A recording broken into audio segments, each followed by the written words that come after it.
There are certain basic theoretical aspects जो मैं अभी आपके सामने डिस्कस कर रहा हूँ। बहुत छोटी-छोटी सी चीजें।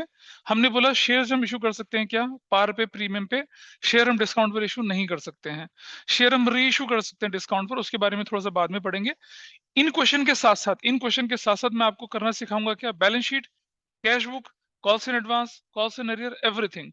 I will just show you कि कैसे बनाते हैं आप इश्यू, क्या मतलब share forfeited share account, securities premium account, मतलब जो अकाउंट आपके क्वेश्चन में बोले जाते हैं उस तरह से। ठीक है। फिर हम ऐसा भी कर सकते हैं कि एक बड़ा जो नंबर, जो जैसे क्वेश्चन पहले 8 नंबर का होता था, उस 8 नंबर की क्वेश्चन को उठाया और उससे सेलेक्टेड चीजें कैलकुलेट कर ली। प्रोराटा। ज्यादा एम्फेसिस मेरा रहेगा प्रोराटा के क्वेश्चंस पर, क्योंकि प्रोराटा के क्वेश्चंस बहुत ज्यादा पॉपुलर हैं और आपके एग्जाम्स में आते हैं। वो जो शीट आपको भेजी है उसमें मैंने बहुत कुछ लोगों को मैंने ऑलरेडी वो शीट दे रखी है, and there are certain modification in that. वो शीट मैं आपके सामने क्लास ग्रुप पे अभी शेयर कर रहा हूँ। ऑलरेडी मैं शेयर कर चुका हूँ, बट मैं आपको यहाँ पर ये दिखा भी रहा हूँ।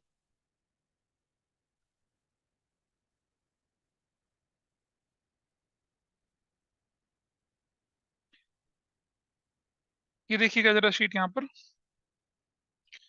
This sheet is visible to all of you, please बताइए मुझे। Yes sir. ऑनलाइन दिख रही है सभी को शीट ये? ठीक है। देयर आर सर्टेन थिंग्स कि shares can be issued at a par और a premium, share can not be issued at discount. Section 53 companies act 2013 बोलता है। सेक्शन क्यों मैं बोल रहा हूँ वो इंपॉर्टेंट है सीयूटी के पॉइंट ऑफ व्यू से। सीयूटी की क्लासेस बाद में देखा जाएगा उसके बारे में, लेकिन अभी तो हम सीबीएसई के सिलेबस के साथ जो जो चीजें हम कर सकते हैं उसको अलाइन करते हुए चल रहे हैं। Share can be issued at discount. Shares can be issued at discount when they are issued at sweat equity. Section 54 है कंपनीज एक्ट 2013 का। वो कहता है हमसे कि शेयर को क्या कर सकते हैं हम? डिस्काउंट पे इशू कर सकते हैं। कब? जब वो स्वेट इक्विटी के रूप में होगा। एक और कंडीशन आपके सामने, forfeited shares can B reissued at discount. Forfeited shares can B reissued at discount, लेकिन डिस्काउंट शब्द नहीं लगते हैं, याद होगा ना आपको भाई। 10 रुपए का शेयर आपने 8 रुपए में इशू कर दिया, तो 2 रुपए का डिफरेंस क्या हो जाएगा? शेयर फोरफिटेड से हम करते थे डेबिट, उसको वो हो सकता है। और एक और चीज होती है, जब आप एम्प्लॉय स्टॉक ऑप्शन प्लान करते हैं तब आप शेयर को इशू कर सकते हैं डिस्काउंट पर, लेकिन डिस्काउंट ऑन मार्केट वैल्यू पर। फेस वैल्यू पर डिस्काउंट तो है ही नहीं कंपनीज एक्ट में, कहीं नहीं है, खत्म है। फेस वैल्यू पर डिस्काउंट डिवेंचर्स में है, शेयर्स पे नहीं है। ये छोटी छोटी चीजें जो वन मार्कर के क्वेश्चन के रूप में आती है वो मैं बता रहा हूँ आपको। ठीक है। देखो तुम कितना समझ पाओ, देखेंगे। We'll have separate class for you. आगे बोला forfeited shares can be reissued at a discount to the extent of amount available in share forfeited account। ये हम जब थोड़े क्वेश्चन और करेंगे और क्लैरिटी के साथ पढ़ेंगे। अपने फोन को देख लीजिएगा, फोन में ये शीट है। कल मैं अगली अगली क्लास में I will give you print out of that. Shares can be issued at a discount in the market value, not on face value or nominal value in case of employee stock option plan या ESOP. Minimum application money should be 5% of the nominal value, face value of the shares of such percentage as may be prescribed by SEBI. However, SEBI prescribes that application money should not be less than 25% of the issue price. ये one mark के question की बात करते समय ध्यान आती हैं चीजें, जैसे मिनिमम सब्सक्रिप्शन की थोड़ी देर में मैं बात करूंगा, उससे रिलेटेड चीजें भी आएंगी। अच्छा ध्यान से समझिएगा, कॉल जब हम करते हैं कॉल, तो allotment itself is a call. आप समझिएगा प्रोसेस। पहले कंपनी क्या करती है? एप्लीकेशंस इनवाइट करती है। Once the applications are received, तब कंपनी क्या करती है पता है? तब कंपनी अलॉटमेंट ड्यू करती है, अलॉटमेंट करेगी। और जैसे हम अलॉटमेंट करते हैं तब जाके हम शेयर एप्लीकेशन मनी को शेयर कैपिटल में, प्रीमियम में, कॉल इन एडवांस बोलकर एडजस्ट कर सकते हैं, अदरवाइज हम नहीं कर सकते वैसा। ठीक है। तो प्रोसेस बनता है कि पहले एप्लीकेशन होगा, फिर अलॉटमेंट ड्यू होगा, फिर एप्लीकेशन से शेयर कैपिटल में ट्रांसफर होगा, और उसके बाद जाके बाकी एंट्रीज होती हैं। लेकिन बुक्स में क्वेश्चन करते समय हम क्या करते हैं? पहले एप्लीकेशन की एंट्री करते हैं, फिर एप्लीकेशन से कहाँ ट्रांसफर करते हैं? शेयर कैपिटल में, प्रीमियम में, वैसा करते हैं, और फिर अलॉटमेंट ड्यू करते हैं। अब एप्लीकेशन से ट्रांसफर करना, अलॉटमेंट ड्यू करना एक ही दिन होता है, इसलिए एंट्री फ्लिप फ्लॉप हो जाती है। तभी क्वेश्चन करेंगे, देखिएगा आपको बहुत बेसिक क्वेश्चन स्टार्ट करूंगा मैं, and then will catch up the speed. अच्छा, एक क्या कहता है यहाँ पर, क्या कंपनी जो है शेयर इशू करती है, कॉल इशू करती है as per the articles of association. अगर आर्टिकल्स ऑफ एसोसिएशन नहीं है कंपनी का अपना, तो टेबल एफ फॉलो होती है। और मैंने कहा था कि मैं जब रिवीजन कराऊंगा तो आपको रिवीजन में जो हमने नहीं पढ़ाया था, जो मैंने छोड़ दिया था, उसको कवर अप करूंगा। दीज आर दोस थिंग्स जो मैंने पहले कवर अप नहीं करी थी आपके साथ, क्योंकि ये चीजें रिवीजन में ठीक लगती हैं। उस समय क्या होता है, कम्बरसम हो जाती है, बोझ बन जाती है। अभी मैं इसके साथ डिस्कशन पे लेके चल रहा हूँ आपके सामने, और आगे चलते हैं थोड़ा सा। तो पॉइंट नंबर, अच्छा क्वेश्चन क्या कहता है कि अब टेबल एफ कंपनीज एक्ट 2013 क्या कहता है आपसे कि a period of 1 month must exist between two calls. एक कॉल एप्लीकेशन या अलॉटमेंट के बाद आप फर्स्ट कॉल मंगा रहे हैं, फर्स्ट कॉल के बाद फाइनल कॉल मंगा रहे हैं, उसके बीच में 1 महीने का गैप होना चाहिए। हालांकि आज की डेट में ऐसा कुछ नहीं होता, एप्लीकेशन अलॉटमेंट लमसम पे आता है सारा का सारा, लेकिन क्योंकि कंपनीज एक्ट में प्रोविजन है, इसलिए इस तरह के क्वेश्चन फ्रेम करे जाते हैं। रियल लाइफ में ऐसी अकाउंटिंग नहीं होती है, और हमें तो एग्जाम देना है भाई, एग्जाम में तो इस तरह के क्वेश्चन ही आते हैं। अच्छा, amount of one call should not be more than 25% of the nominal value. Nominal value face value की बात करते हैं। 10 रुपए का शेयर है, 10 रुपए का 25% ₹2.5, मतलब आपका क्या होना चाहिए, अगर आप एक कॉल करते हो तो ₹2.5 से ज्यादा की नहीं होनी चाहिए। लेकिन आपने देखा ना क्वेश्चन में हम उसको फॉलो नहीं करते हैं। एप्लीकेशन ₹1 का, अलॉटमेंट ₹5 का, फर्स्ट कॉल ₹3 का, नहीं फॉलो करते, but you should be aware of that. पता चला कोई क्वेश्चन ऐसा आ जाए और आप तो बोले नहीं जी हमने तो क्वेश्चन में ऐसे ही किया था, ₹2, ₹1, ₹3, तो दिमाग में तो वही चीज रहती है ना, लेकिन कानून कुछ और कहता है। हम प्रैक्टिकली क्वेश्चन को सॉल्व, हाइपोथेटिकल क्वेश्चन होते हैं ना, हम वैसे सॉल्व करते हैं। या anybody wants to say anything? Uday Kumar, you want to say anything?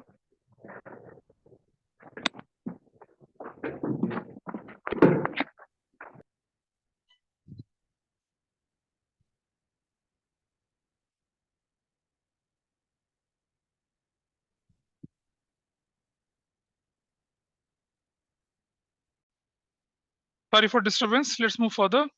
आगे देखें जरा। तो ये जो 25% वाला क्लॉज है, मिनिमम सब्सक्रिप्शन क्या होता है, मिनिमम सब्सक्रिप्शन में पैसा नहीं मिला तो कितने दिनों में वापस करना है, छोटे छोटे 1 मार्कर क्वेश्चन बनते हैं। सेक्शंस पर लोग ध्यान देना बंद कर देते हैं, लेकिन कुछ सेक्शंस हैं जो एनसीईआरटी और आपके टेक्स्ट बुक में इजीली अवेलेबल होते हैं, उन पर आपको ध्यान देना है।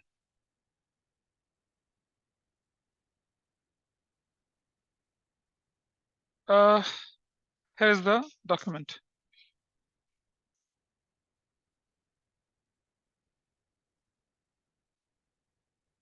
सॉरी, आगे बढ़े जरा।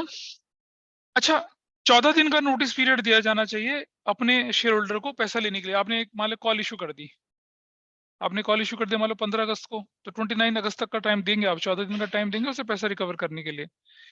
अच्छा, call should be made on uniform basis on all shares of the same class.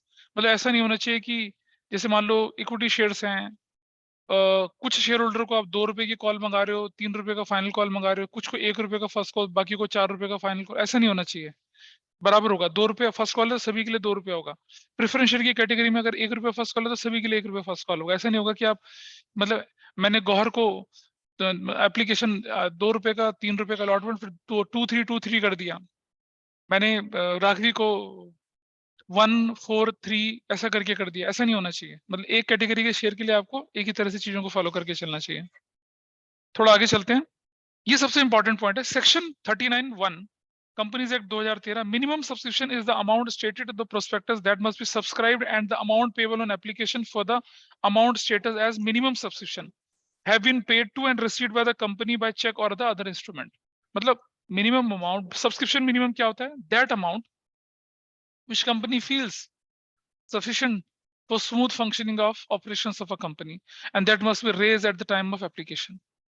तो जैसे मान लिया आप 1 लाख एप्लीकेशन आई थी, 1 लाख, आप 1 लाख शेयर इशू करते हैं, तो अच्छा एक बात और है कि कंपनी से कहीं स्पेसिफाई नहीं करता कि कितना % आपका होना चाहिए मिनिमम सब्सक्रिप्शन, लेकिन सेबी जो है वो, सेबी को एम्पावर किया गया, सेबी बोलता है क्या होना चाहिए, that must B 90% of the, that must B 90% of the shares issued.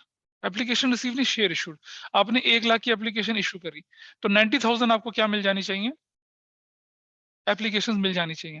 अगर 90,000 से कम एप्लीकेशन 89,999 भी होगा तो भी आपका इशू क्या हो जाएगा, फ्लॉप हो जाएगा and you have to return the money. और वो पैसा कितने दिनों में वापस कर देना चाहिए, 15 दिनों के अंदर अंदर आपको वो पैसा वापस कर देना चाहिए। ठीक है, ये तो कुछ थियोरेटिकल चीजें थी, ऐसे छोटे मोटे थियोरेटिकल चीजों का डिस्कशन हम लोग करते चलेंगे। That is why I have given in black and white to you, आपके नोट्स पे आपको प्रिंट करके दे दिया है। और चीज ध्यान से देखें जरा, आपके पास मान लो 1 लाख शेयर्स थे, मान लो कंपनी क्या थी, ऑथराइज, मैं क्लासिफिकेशन बता रहा हूँ शेयर्स का, ऑथराइज्ड शेयर कैपिटल कितने, 1 lakh shares at the rate of ₹10 each था। एक company authorised bye it's memorandum of association का कैपिटल क्लॉज कि हम 1 लाख शेयर्स और ₹10 का एक शेयर इतने इशू कर सकते हैं, ये हम legally, we got this legal sanction, memorandum of association का कैपिटल क्लॉज। ठीक है जी। अच्छा, उसके बाद कंपनी ने डिसाइड करा, यहाँ पर क्या कंपनी ने डिसाइड करा कि हम इशू करेंगे, इशूड। कंपनी ने क्या कर दिया, 90,000 इक्विटी शेयर्स इशू कर दिए। तो अनइशूड कितने रह गए भाई बताइए जरा, अनइशूड रह गए कितने, 10,000 इक्विटी शेयर्स। ये 10,000 इक्विटी शेयर्स कब इशू होंगे हमें नहीं पता, जब कंपनी की मर्जी होगी तब इशू करेंगे। अब इशूड में से भी क्या हो गया, देखिए सब्सक्राइब्ड हो गया। सब्सक्राइब्ड का मतलब क्या होता है कि पब्लिक ने आपको एप्लीकेशन सब्सक्राइब्ड, एंड ये होता है क्या, नॉट सब्सक्राइब्ड, नॉट सब्सक्राइब्ड। मान लो अगर मैं बोलता हूं क्या कि 85,000 शेयर्स सब्सक्राइब हो गए, तो क्या मिनिमम सब्सक्रिप्शन पूरा हुआ, हुआ ना। मिनिमम सब्सक्रिप्शन कितना होता है, 90,000 का 90% कितना होता है, 81,000, 81,000।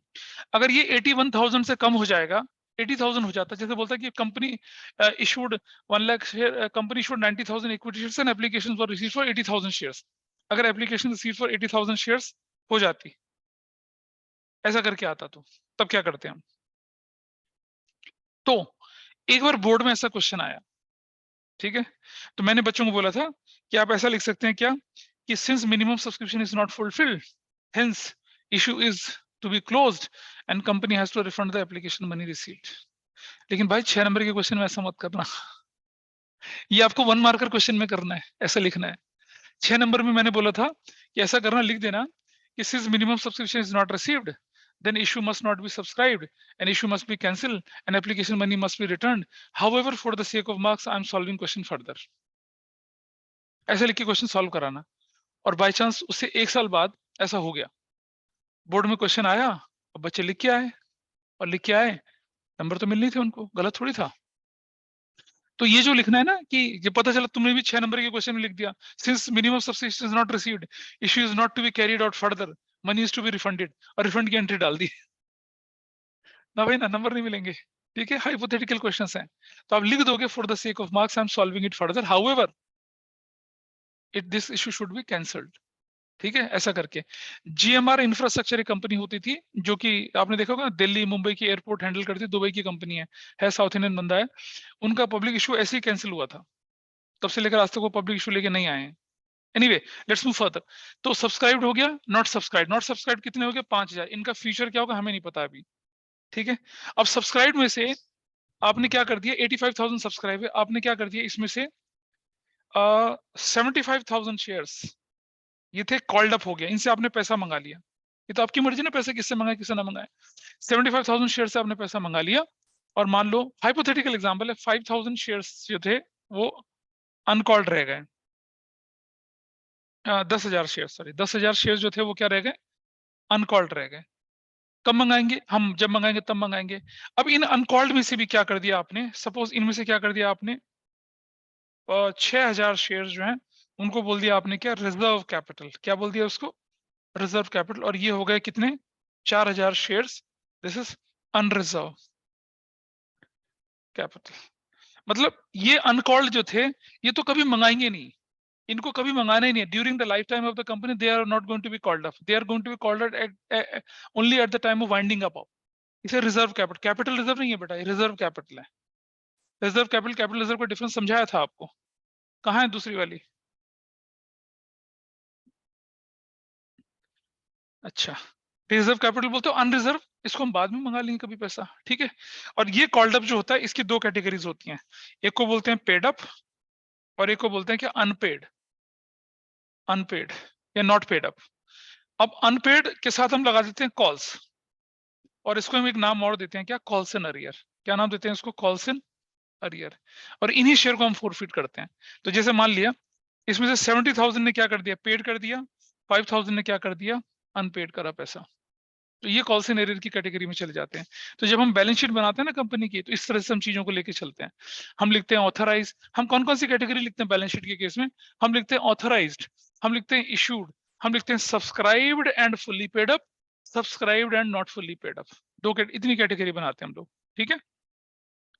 और अगर मान लो subscribed and not fully paid up की कैटेगरी बन गई, अब जैसे मान लो हमारे पास ये शेयर थे 5,000, ये subscribed and not fully paid up की कैटेगरी में है, तो हम लिखेंगे 7,000, हम लिखेंगे 5,000 equity shares at the rate of 10 each, कितना 50,000, माइनस कॉल्स इन एरियर। इन्होंने 2 रुपए नहीं दिया, 3 रुपए नहीं दिए, जो भी नहीं दिया वो माइनस कर देंगे, और ये तो पूरे पूरे चले जाएंगे। तो ये फुल्ली पेड अप होते हैं, ये क्या होता है, नॉट फुल्ली पेड अप होते हैं। तो जब हम बैलेंस शीट बनाएंगे इसका पर्टिकुलरली, अभी कुछ क्वेश्चन मैं बैलेंस शीट बना के दिखाऊंगा, will use this stuff there in the balance sheet. ठीक है जी, ये बैलेंस शीट का स्ट्रक्चर हमारे पास होता है। एक और चीज समझिए, कई बार क्वेश्चन क्या करता है, आपको देता है इशू ऑफ शेयर्स में कि आप record necessary journal entry and prepare cash book bank column only. तो ऐसे में बैंक डेबिट टू एप्लीकेशन वाली एंट्री क्या करेंगे आप, उसे आप कहाँ डालते हैं, उसे आप जर्नल एंट्री में डालते हैं, कहाँ डालते हैं, सीधा सीधा कैश बुक के अंदर डाल देते हैं। ठीक है, तो मैं बेसिक क्वेश्चंस के साथ शुरुआत करूंगा, और एक और छोटी सी चीज है हम उसको डिस्कस कर लेते हैं यहाँ पर, क्योंकि हमें मालूम तो है कि जब शेयर प्रीमियम पे इशू होते हैं उससे रिलेटेड क्वेश्चन कई बार एग्जाम में आता है। आप देखेंगे थोड़ा और आगे चल के, section 52 subsection 2 of the companies act 2013 restricts the use of amount received as premium on securities for the following purpose: issuing fully paid bonus share। आपने देखा होगा आपके शायद सैंपल पेपर में भी इससे रिलेटेड क्वेश्चन एक आ ही रखा है, और ये बड़ा पॉपुलर टॉपिक है, आपके प्री बोर्ड में, आपके टर्म एग्जाम्स में कहीं ना कहीं दिख ही गया होगा। Writing of preliminary expenses of the company, writing of expenses of or the commission paid or discount allowed on any issue of securities or debentures of the company। Securities उन्होंने बोल दिया है, क्यों, क्योंकि सिक्योरिटीज में डिबेंचर, और debenture में category क्या होती है, बॉन्ड भी आ जाती है। डिबेंचर में कैटेगरी कौन सी आ जाती है, बॉन्ड आ जाती है। ठीक है, तो providing for the premium payable on the redemption of any redeemable preference shares और डिबेंचर ऑफ द कंपनी, और buyback of shares. Buyback of shares का मतलब, लेकिन इसके लिए सेक्शन 68 होता है, इसके लिए सेक्शन 52 नहीं होता है। लेकिन एग्जाम में ऐसा नहीं करेंगे आप, जैसे मैंने लिखा ना यहाँ पर सेक्शन 52 सब सेक्शन 2 लिखेंगे, लेकिन नीचे इसके आगे लिख देंगे under section 68 of the companies act. ठीक है, वैसा करके, this is how it goes. तो अब हम एक प्रैक्टिकल क्वेश्चन इससे रिलेटेड लेके चलते हैं। ठीक है, एक प्रैक्टिकल क्वेश्चन लेके चलते हैं, बिल्कुल नन्हा मुन्ना सा, ताकि आपको थोड़ा सा वार्म अप हो जाए, और फिर हम उसकी इंटेंसिटी बढ़ाएंगे। सिंपल सा practice. I think everybody is okay with the basic entries of the question, सबको ध्यान होगा ना? बोलिए ऑनलाइन में, everybody is okay with the basic entries? Yes, sir. ठीक है, अच्छा, तो मैं थोड़ा सा लेवल बढ़ा के चल सकता हूँ ना? हम जो शेयर इशू करते हैं वो पार पे भी हो सकता है, प्रीमियम पे भी इशू हो सकता है। शेयर इशू करते हैं उसे बोलते हैं पार पे, शेयर इशू करते हैं प्रीमियम पे, दोनों तरह से शेयर इशू होता है। डिस्काउंट पे शेयर इशू नहीं होता, उसके बारे में हमने भी थोड़ा बहुत डिस्कशन किया। अच्छा, हम शेयर कैसे कैसे इशू कर सकते हैं, देखिए हमने लिखा है यहाँ पर इशू ऑफ शेयर्स। ये इशू ऑफ शेयर्स क्या हो रहा है आपका, this is for cash. Cash में दो कैटेगरीज बनती हैं, at par and at premium. ठीक है, और इसके बाद हम क्या कर सकते हैं, हम इशू करते हैं for consideration, other than cash. Consideration other than cash में इशू करते हैं। ये दो तरह से हो सकता है, फॉर एक्वायरिंग एसेट, और ये फॉर एक्वायरिंग बिजनेस। आप दोनों चीजें खरीद सकते हैं, फॉर एक्वायरिंग बिजनेस। ठीक है, फिर हम शेयर इशू कैसे कर सकते हैं, issued to share issued to,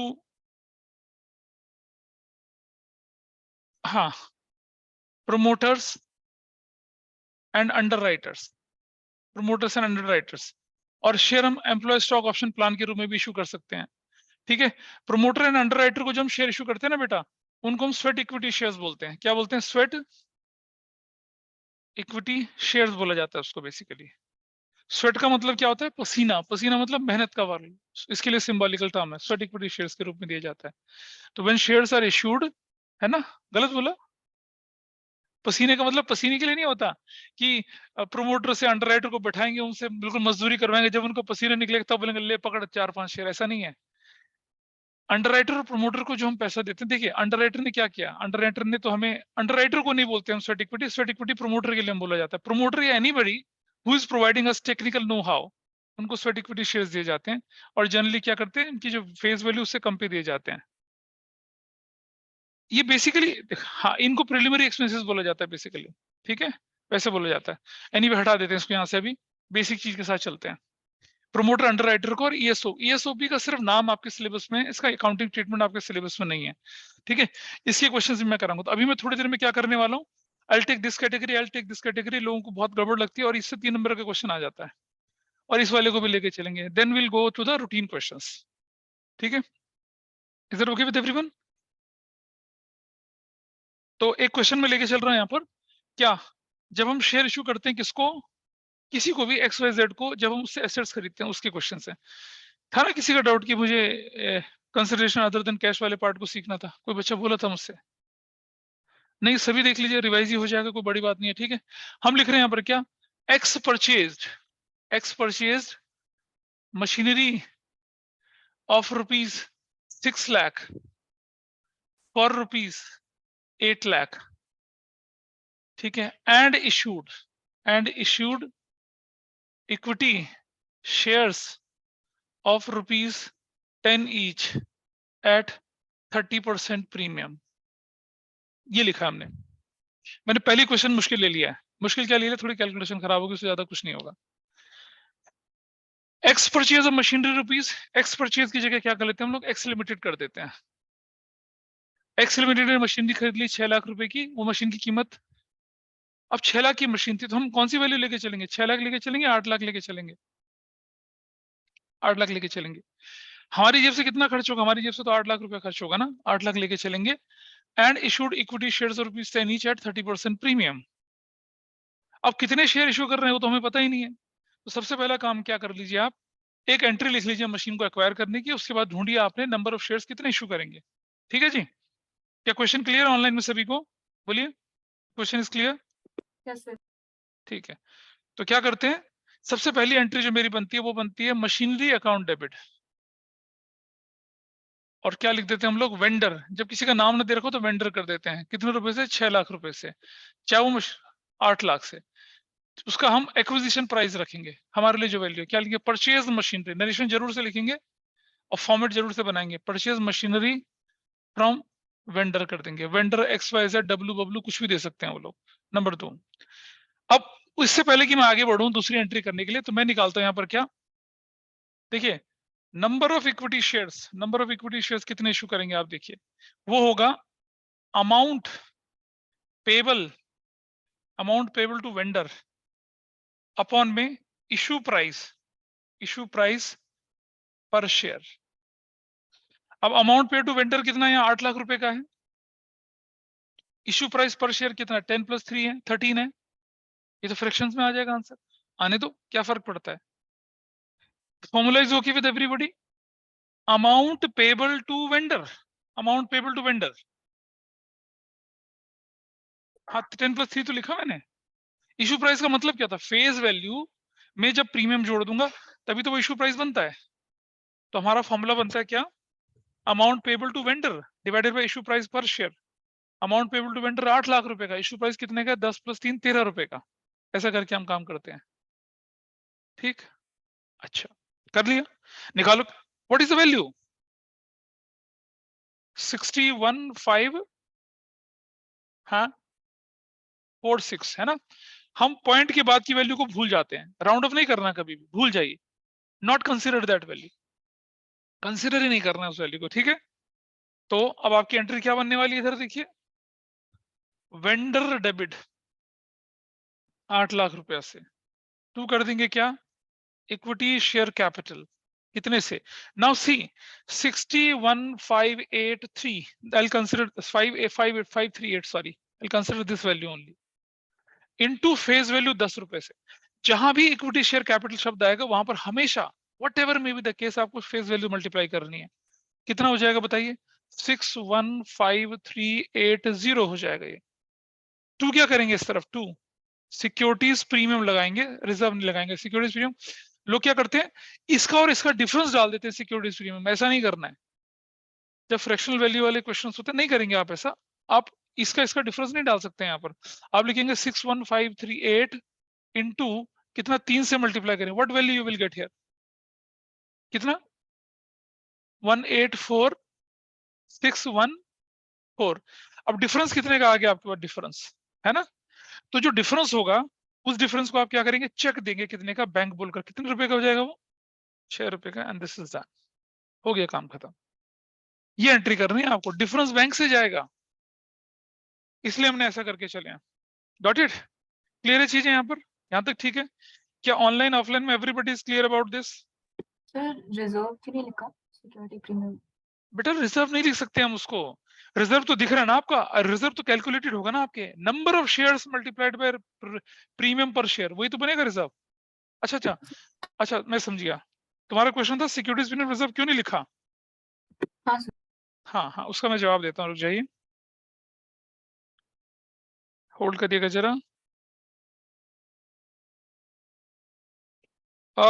company का ना अमेंडमेंट आया था एक छोटा सा, कंपनीज एक्ट में हल्का सा अमेंडमेंट आया था। उस अमेंडमेंट के हिसाब से आपका, आई जस्ट शो यू, आपकी बुक दिखा दीजिए मुझे। कंपनीज एक्ट के 2013 के अंदर एक छोटा सा अमेंडमेंट सरकार ने किया था, और उस अमेंडमेंट के अंदर उन्होंने क्या कर दिया, सिक्योरिटीज प्रीमियम रिजर्व टर्म को सिक्योरिटीज प्रीमियम रिजर्व से, मतलब सिक्योरिटीज प्रीमियम रिजर्व टर्म को सिक्योरिटीज प्रीमियम में कन्वर्ट कर दिया। याद होगा जब हमने चैप्टर पढ़ाया था इसको, तो सिक्योरिटीज प्रीमियम रिजर्व के नाम से पढ़ाया था। मैंने कहा था कि बाद में ये चीज बाद में बदली है, थोड़ा अमेंडमेंट आया था, और वो उस अमेंडमेंट को उस समय नहीं कंसिडर किया था मैंने, अब कंसिडर किया है।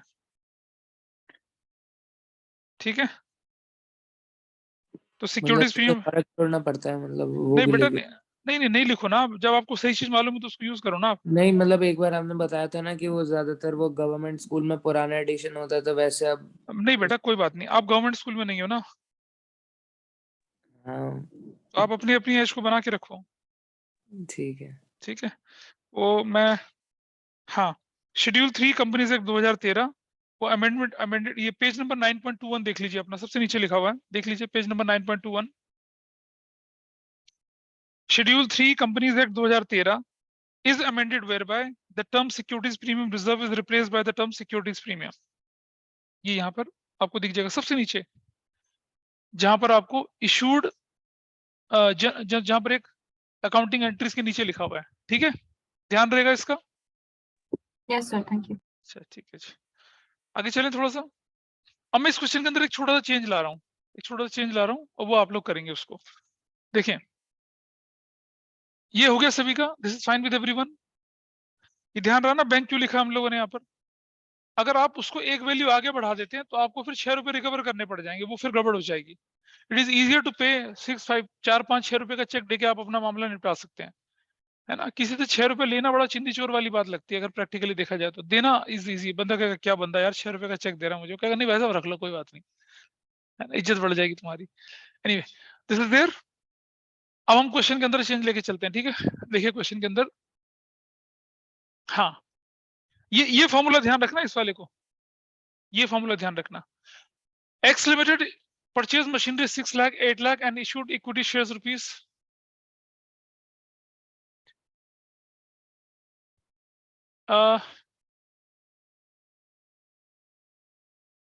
For rupees 8 lakh.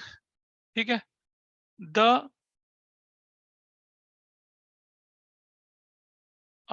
X limited paid rupees 1 lakh in cash.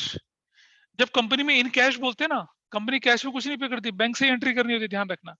ठीक है, comma, accepted a bill for the 30% of the balance amount.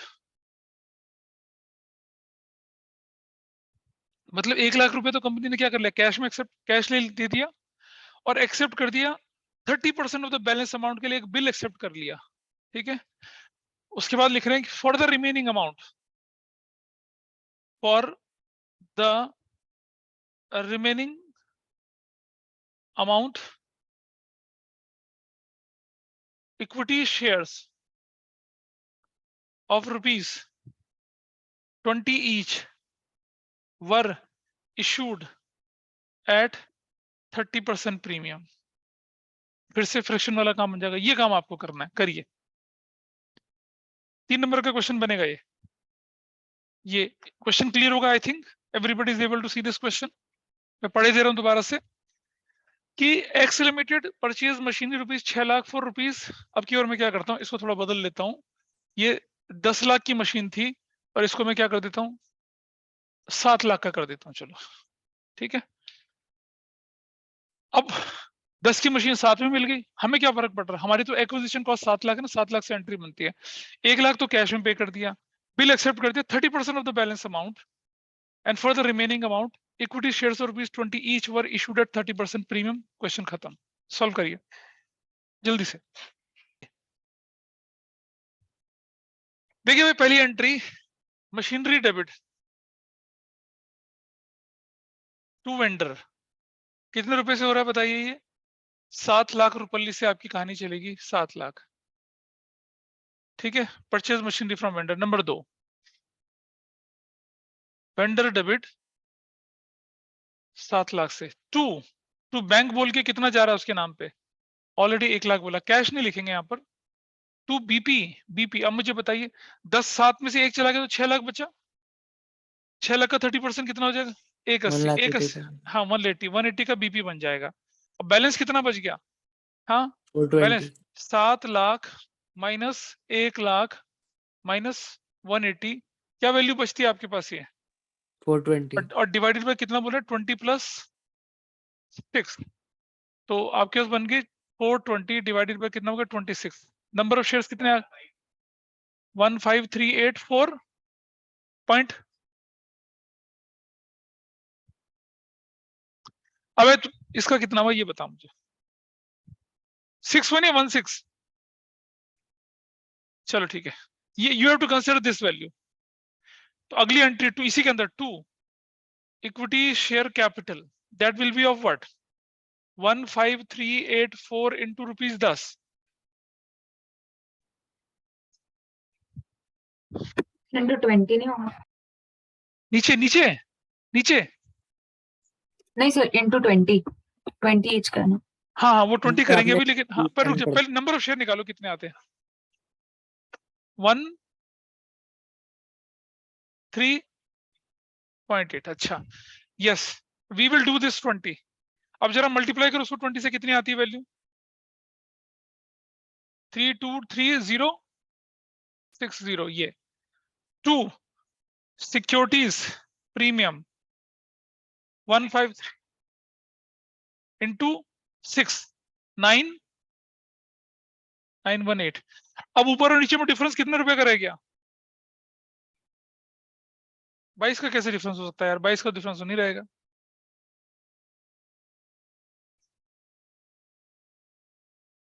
Sir 22 वो का 92304 आ रहा है। ये 15384, ये 4 क्यों कर दिया नहीं यार? 3 करना चाहिए ना इसको, 3। This should be 3। हाँ यार मैं खुद ही गड़बड़ कर रहा हूँ। ये लो, दिस इज 16153 इंटू 20 करा तो कितना आ रहा है? हाँ भाई ये कितना आएगा ये? अच्छा लिख दिया। अब फिर 16153 इंटू 6, ये कितना आया था? 918। अब डिफरेंस कितने का आ गया? तो बैंक तो हमने ऑलरेडी बना रखा है ना, तो यहाँ कितने का लिख देंगे? यहाँ this is going to be answer, ऐसा कर देंगे। भाई कैलकुलेशन मुझे गड़बड़ लग रही है, एक बार वेरीफाई कर लीजिए। ठीक है, हो गया, इस तरह से चल गया। क्वेश्चन क्लियर है? सर। तो ये था क्या कि जब आपका क्वेश्चन मैं आपको बोलता है क्या कि आपने कोई मशीन खरीद ली, कुछ पैसे का आपने बीपी बना, बीपी है एक्सेप्टिंग अ बिल, मतलब बीपी बिल्स रिसीवेबल नहीं है, ये बीपी कहते हैं उसको। और अच्छा यही कहानी अगर कैश फ्लो में आ जाए तो मुझे बताइए क्या क्या होगा? सपोज यही क्वेश्चन कैश फ्लो में आ जाए आपको और बोले बताओ इन्वेस्टिंग और फाइनेंसिंग ऑपरेटिंग में क्या, बताओ क्या इंपैक्ट पड़ेगा? बताइए क्या इंपैक्ट पड़ेगा? कैश फ्लो तो पढ़ लिया ना सबने, आप बताओ। ओ वहां से बताओ कहाँ, अच्छा चलो इसी एंट्री से बताओ क्या क्या फर्क पड़ने वाला है। कौन कौन सा आइटम इसमें से कैश फ्लो में जाएगा ये बताओ मुझे। ये जाएगा, चलो ठीक है। और ये जाएगा बीपी, जाएगा, ये जाएगा, ये जाएगा, नहीं जाएगा। अरे आउटफ्लो कितना हुआ? एक्चुअल आउटफ्लो कितना हुआ है? एक्चुअल आउटफ्लो 1022 रुपए, 1,22,000 का सिर्फ। कैश फ्लो स्टेटमेंट की बात कर रहे हैं हम लोग। भाई जब हम मशीन खरीदते हैं, हम जब कैश फ्लो में मशीन खरीदते हैं तो हमारे लिए क्या होता है? आउटफ्लो ऑफ इन्वेस्टिंग एक्टिविटी होता है नहीं होता? होता है आउटफ्लो इन्वेस्टिंग एक्टिविटीज का। और इन्वेस्टिंग एक्टिविटी का आउटफ्लो अगर है तो उसमें कैश इन्वॉल्व होना चाहिए ना। नॉन कैश आइटम को तो कंसिडर नहीं करते। इस पूरी ट्रांजेक्शन में क्या इन्वॉल्व हो रहा है? कैश के नाम पे सिर्फ कितना जा रहा है? इतना ही तो जा रहा है।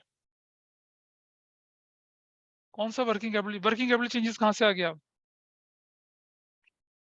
हम इन्वेस्टिंग की बात कर रहे हैं ना, इन्वेस्टिंग के अंदर बताइए क्या होने वाला है। और सुनो सुनो सुनो, even if it is a working capital changes वाली बात, वहां भी नहीं जाना है इसने, ठीक है, कि कैश तो कहीं से ऑब्स्ट्रैक्ट ही नहीं हुआ ना, कैश कहाँ ऑब्स्ट्रैक्ट हुआ बताइए, आपका कैश का फ्लो कहाँ ऑब्स्ट्रैक्ट हुआ? आपने तो क्या करा, आपने मशीन खरीद ली, उसके बदले में सिर्फ बैंक दे दिया, हो गया, बाकी का तो कोई हिसाब किताब ही नहीं बना। बाकी तो कहीं से भी कैश, मतलब कैश को कहीं से इफेक्ट नहीं पड़ रहा किसी जगह पे भी। एनीवे इसको यहीं रहने देते हैं, कैश फ्लो को छोड़ दीजिए, अब इस पे आ जाइए। इतना इतना दुखी करने वाला आप कोई सीए का एग्जाम थोड़ी लिख रहे हैं जो आपको इस तरह के क्वेश्चन पूछ लेंगे, बट समहाउ थोड़ा नॉलेज हो गया, ठीक है। चलो बिजनेस एक्वायर करते हैं, बिजनेस, ठीक है, बिजनेस को एक्वायर करते हैं, ये क्वेश्चन हो चुके हैं बिजनेस एक्वायर करने वाले question. Everybody is aware about this, जो हमने किया अभी यहाँ तक सबको क्लियर है चीज इधर से यस सर। ऑनलाइन में, Yes. ठीक है, Yes, नोट sir. कर लिया होगा इसको। ऐसे क्वेश्चंस आप सैंपल पेपर देखेंगे आपको दिख जाएंगे और आपको करने में आसानी होगी, ऐसे तो नहीं दिखेंगे, मतलब इससे आसान दिख जाएंगे थोड़े से। पार के क्वेश्चंस में जानबूझ के लेके नहीं चला हूं, ठीक है। अच्छा, अगर हम बिजनेस एक्वायर करने की बात करें, अगर बिजनेस एक्वायर करने की, तो हमें क्या करना पड़ेगा, ध्यान से समझना। पहले कंसेप्ट समझ लीजिए आप, क्या नेट एसेट्स, नेट एसेट्स ये किसके बराबर होती है, टोटल एसेट्स माइनस क्या हो जाता है, हाँ टोटल एसेट्स क्या माइनस एक्सटर्नल लायबिलिटीज, हाँ total assets minus external liabilities. क्या चीज, हम कैपिटल एम्प्लॉयड की बात नहीं कर रहे हैं यहाँ पर, हम ये देख रहे हैं कि हमारे बिजनेस की वैल्यू कितनी है, हमारे बिजनेस की औकात कितनी है। सच्ची सी बात बताएं तो मेरा बिजनेस में सन्ड्री एसेट्स जो थी वो थी 10 लाख रुपए की, और मेरी नॉन करंट लायबिलिटी थी कितने की, 3 लाख रुपए की। मेरी करंट लायबिलिटी कितने की थी, 2 लाख रुपए की। यही तो बना पूरा हिस्सा। ये एक्सटर्नल लायबिलिटी क्या होती है, non current liability plus current liability, ऐसे करके, ठीक है। ये जो हम नेट एसेट्स लेके चल रहे हैं ना यहाँ पर, ये नेट एसेट्स लेके चलते हैं, पार्टनरशिप में इसी तरह से काम चलता है। ध्यान है आपको, हमने बताया था पार्टनरशिप में कैपिटल एम्प्लॉयड कैसे निकलता है, कैसे निकलता है, या तो हम क्या करें, टोटल एसेट्स में से क्या माइनस कर लें, एक्सटर्नल लायबिलिटी है ना, नॉन करंट करंट दोनों, ठीक है, या फिर हम क्या करते हैं, शेयर कैपिटल जोड़ दें, रिजर्व सरप्लस जोड़ दें, खत्म, और कुछ करने नहीं, फिक्टिशियस वगैरह माइनस ओल्ड गुडविल वगैरह कर दें, वैसा करके। तो यहाँ नेट एसेट्स का मतलब यही होता है कि आपके बिजनेस की एक्चुअल वैल्यू कितनी है, आपकी नॉन करंट करंट लायबिलिटी को पे करने के बाद what is left with you, वो आपका क्या कहलाता है, नेट एसेट्स कहलाता है, ठीक है जी। तो अब अगर आपका, ध्यान से समझना, वी हैव टू फैक्टर्स, एक हमारे पास है नेट एसेट्स। अगर नेट एसेट्स, या मैं बोलूं सीधा सीधा सा क्या, कि if purchase consideration is greater than net assets, ठीक है जी। मान लो परचेज कंसिडरेशन है 25 लाख रुपए की और नेट एसेट्स है मान लो 20 लाख रुपए की, तो बताओ आपको फायदा हो रहा है नुकसान हो रहा है, फायदा हो रहा है। अबे 20 लाख की चीज 25 में खरीद रहा है भाई, this is what to you, क्या आपके लिए है? ये कैपिटल लॉस है, कैपिटल लॉस है बेसिकली आपके, लेकिन कैपिटल लॉस नहीं लिखते हैं यहाँ पर, क्या लिखते हैं उसको, गुडविल बोलते हैं। क्या बोलते हैं, गुडविल। आप सस्ती चीज महंगी खरीद रहे हैं, आप 25 लाख देने का वादा कर रहे हैं किस चीज के लिए, 20 लाख की चीज के लिए, ये क्या कहलाता है आपके लिए, गुडविल कहलाता है। लेकिन इफ नेट एसेट्स, या वैसा वैसा भी कर सकता हूं, ग्रेटर देन परचेज कंसिडरेशन, मतलब जैसे नेट एसेट्स मान लो मेरी क्या 25 लाख रुपए की है और मेरा परचेज कंसिडरेशन सपोज 17 लाख रुपए का है। अब बताइए क्या हुआ मुझे, मेरी एसेट्स की वैल्यू ज्यादा और मैंने पैसा, या मैं ऐसे भी लिख सकता हूँ, या मैं ऐसे भी लिख सकता हूँ क्या, कि purchase consideration is less than net assets, ऐसा भी लिख सकते हैं। तो परचेज कंसिडरेशन कितनी की थी मेरी, 17 लाख रुपए की थी, और नेट एसेट्स कितनी की थी, 25 लाख की, ठीक है। तो आप देख रहे हैं 17 लाख में 25 लाख की एसेट्स खरीद रहे हैं, फायदा हो रहा है नुकसान हो रहा है, कैपिटल गेन हो रहा है, उसको कहाँ डालते हैं, सीधा सीधा कैपिटल रिजर्व में ट्रांसफर करते हैं, ये आपको ध्यान देना है। तो क्वेश्चन आपके उस तरह के बनते हैं, ठीक है। इस पर बेस से क्वेश्चन करते हैं, उसके बाद थोड़ा सा आगे बढ़ लेंगे। तो डिबेंचर में भी कंसिडरेशन अदर देन कैश इसी तरह से हैंडल होता है, शेयर्स में भी कंसिडरेशन अदर देन कैश इसी तरह से हैंडल होता है। ठीक है, तो चलिए देखें जरा। X Limited purchased the business of Y Limited, ठीक है, at a purchase consideration of rupees 36 lakh, ठीक है, by issue of equity shares of rupees 100 each at 25% premium, ठीक। net assets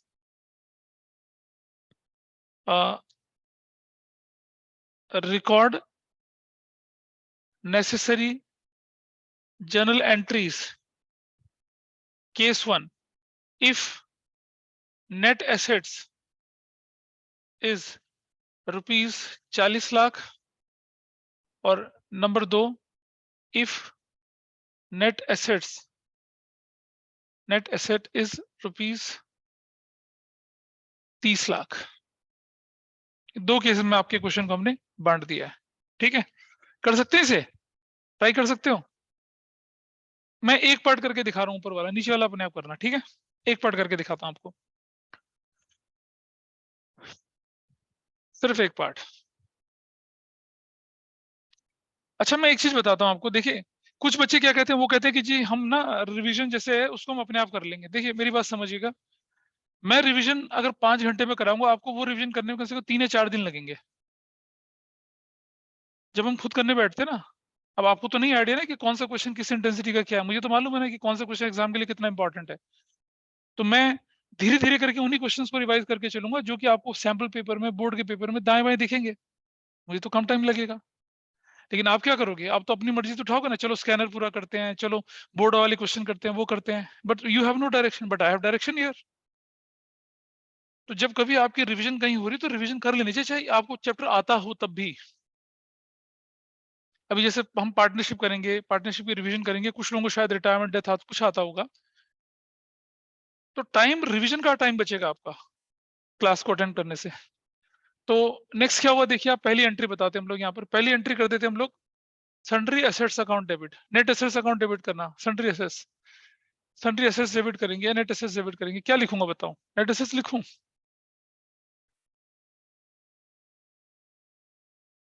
लायबिलिटी तो क्वेश्चन में है ही नहीं ना मेरे पास, मैं तो नेट एसेट्स लेके चल रहा हूँ। तो कितना हो गया वो वैल्यू? पहले केस में कितना है, नेट एसेट्स 40 लाख रुपए के ना। 2, किसका बिजनेस खरीद रहे हैं हम लोग? Y limited. वादा तेरा वादा कितना देने का कर रहे हैं उसको? 36 लाख देने का कर रहे हैं। अब बताइए, साफ साफ दिख रहा है 40 लाख की एसेट्स है, देने का वादा 36 लाख हो रहा है। फायदा हो रहा है, नुकसान हो रहा है? फायदा। कितने का, क्या बोलेंगे उसको? कैपिटल रिजर्व बोलेंगे। कितने का? 4 लाख रुपए का। ठीक है, ये हमने बिजनेस खरीद लिया। नंबर 2, वाई लिमिटेड डेबिट करते हैं आप, और 2 इस तरफ आ जाइए। फिर से वही कहानी है, नंबर ऑफ शेयर्स कैसे निकलेगा? नंबर ऑफ शेयर्स कैसे निकलेगा? देखिए वो निकलेगा कैसे, परचेज कंसिडरेशन अपॉन में issue price per share. Issue price per share, purchase consideration आपने 36 लाख की बोली है, इशू प्राइस पर शेयर कितना बोला हम लोगों ने? 125। कितनी वैल्यू आ गई बताइए? 28800, ऐसे? Is it correct? इधर से, ठीक है। तो अब हम क्या करेंगे, इधर ये लिखेंगे हम लोग यहाँ पर क्या, 36 लाख ही। To equity share capital I write 28,800 into 100 रुपये, हमेशा फेस वैल्यू से मल्टीप्लाई करेंगे। 100 का ही है ना? हाँ 100। कितना आ जाएगा? 288 1 2 3 4। सिक्योरिटीज प्रीमियम कितना आएगा? 28,800 इंटू कितना रुपया? 25। करो मल्टीप्लाई, कितना आता है? What value you will get? 7,20,000। हो गया, खत्म। This is your answer.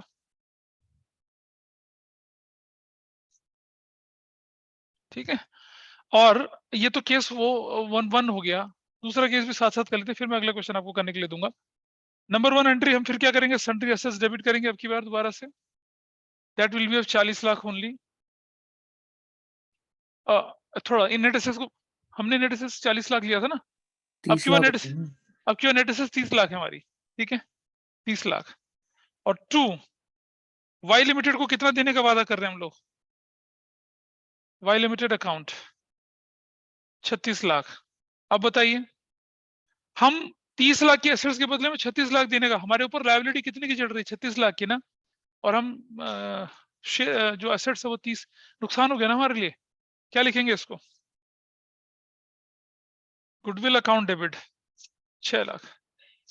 अब बताइए ये गुडविल एक्वायर्ड गुडविल है या इनहेरिटेड गुडविल है, एक्वायर्ड है, ये बैलेंस शीट में दिखेगी, ठीक है अकाउंटिंग स्टैंडर्ड 26 के हिसाब से बैलेंस शीट में दिखेगी। तो ये हमारी एंट्री नरेशन लिख दी। अब मुझे बताइए इसके लिए नंबर ऑफ शेयर्स कैसे निकलेंगे, विल राइट 30 लाख अपॉन में कितना 125। अब नंबर ऑफ शेयर्स कितने आ गए,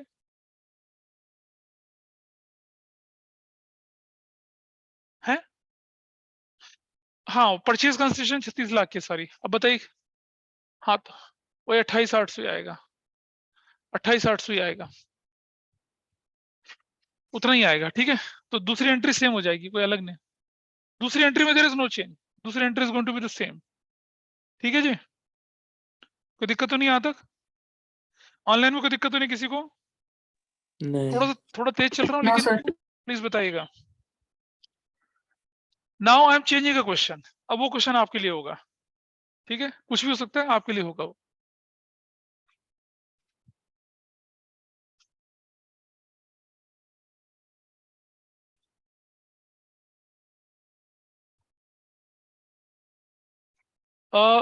X Limited purchased the business, acquired the business of Y Limited, which Y Limited at a purchase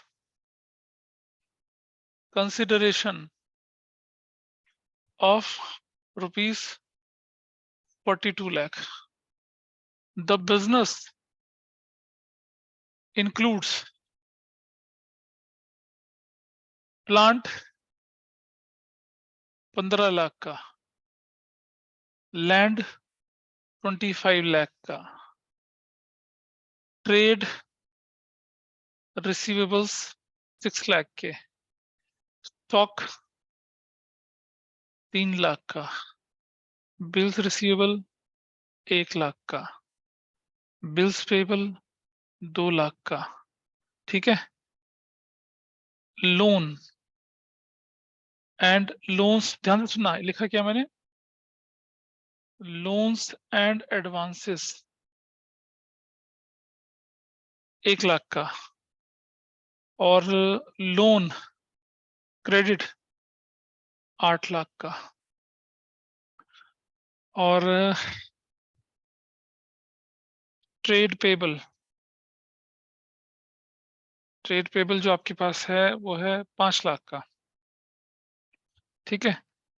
purchase consideration was settled by issuing a check of rupees 3 lakh and balance by issue of 12% preference shares at the rate of rupees 50 each at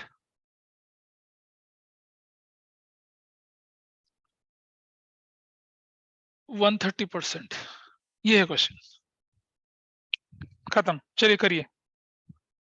X Limited purchase business of Y Limited at a purchase consideration of 42 lakh. The business includes plant, land, trade receivables, stock, BR, BP, loan and advances, loan credit, trade payable 5 lakh. Purchase consideration was settled by issuing a check of rupees 3 lakh and balanced by issue of 12% preference shares of rupees 50 each at 130%. 130%, 130% premium नहीं है, 130% लिखा है सिर्फ, करिए। आओ देखें जरा, अब जरा मुझे बताता ना कि कौन कौन गलत कर गया है, मैं बताता जाऊंगा, ठीक है। अब कोई चेंज नहीं करेगा अपने में, सब देख लेंगे यहाँ पर। हमें बता रहा हूँ गलती हुई है। पहली एंट्री सबसे पहले लिख लें आप, प्लांट डेबिट कितने रुपए से है वो, 15 लाख से। दूसरा पार्ट क्या है आपके पास, लैंड डेबिट कितने से है, 25 लाख से। नेक्स्ट पार्ट क्या है आपके पास, ट्रेड रिसीवेबल्स डेबिट कितने से, 6 लाख से। नेक्स्ट पार्ट क्या आपके पास है, स्टॉक डेबिट कितने से, 3 लाख से। बिल्स रिसीवेबल नहीं करेंगे, ठीक है, क्योंकि वो ट्रेड रिसीवेबल के अंदर इंक्लूड है। बिल्स पेबल नहीं करेंगे क्योंकि वो ट्रेड पेबल के अंदर इंक्लूड है, ठीक है। Loans and advances, loans and advances debit होता है कितने का, 1 लाख रुपए का। 2 लोन क्रेडिट, लोन क्रेडिट जब होता है तो वो लायबिलिटी होती है, और लोन जब डेबिट होता है तो क्या होती है, वो एसेट्स होती है। और सिर्फ लोन होगा तो उसे लायबिलिटी मानते हैं। कितने का, 8 लाख का। 2 ट्रेड पेबल्स, ट्रेड पेबल्स कितने का, हाँ 5 लाख का। और परचेज कंसिडरेशन के नाम पे वाई लिमिटेड कितने की लिख रहे हैं हम लोग, 42 लाख। अब जरा एक बात समझ लीजिएगा ध्यान से कि इनका टोटल में से मैं ये माइनस करता हूं तो मेरे पास आती है नेट एसेट्स। बताइए नेट एसेट्स कितने की हुई मेरे पास, कितना है ये, 2 3 4 50 लाख। 50 लाख में से माइनस कितना कर दिया, 13 लाख, तो क्या वैल्यू निकल, हाँ 37 लाख। अब मुझे बताइए परचेज कंसिडरेशन कितने की है, तो बताइए क्या निकल रहा है मेरे पास, ये बताइए फायदा या नुकसान है। एसेट्स 37 की, पैसा दे रहा हूँ 42 लाख रुपीस, तो गुडविल आ जाएगी ना। तो कितने की गुडविल बनेगी, देखिए यहाँ पर